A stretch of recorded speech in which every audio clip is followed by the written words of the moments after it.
If your condenser unit compressor keeps overheating and tripping the protection, you've got to tackle it fast before things get messier. Alright, so first off, when the compressor overheats, just let it chill for a bit, like give it a solid 30 minutes to cool down. Next, check those refrigerant levels because low refrigerant is a major culprit for overheating compressors. If you're not sure how to do that, calling a professional HVAC tech is a smart move. Make sure your condenser unit's fan is running properly too, since it helps blow away heat. Also, clean the condenser coils regularly.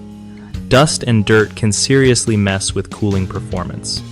Keep an eye on airflow around the unit. Don't block it with plants or furniture. Another tip is to check your air filter inside the house, because a clogged filter makes the compressor work harder.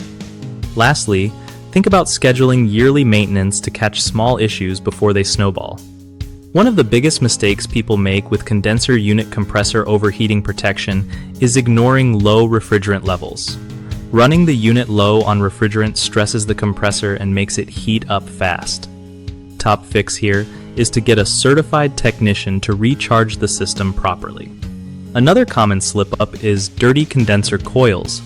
When coils are grimy, heat doesn't escape well, so clean them up or hire a pro if it's tough to reach. The third issue is blocked airflow around the unit. If bushes or debris are crowding the condenser, it can't cool effectively.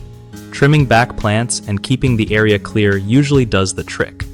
BigHomeProjects.com is super helpful for homeowners who want to find trustworthy local contractors without the headache of endless searching. Plus, contractors get to connect with real clients ready to get projects going, making it easier to grow their business.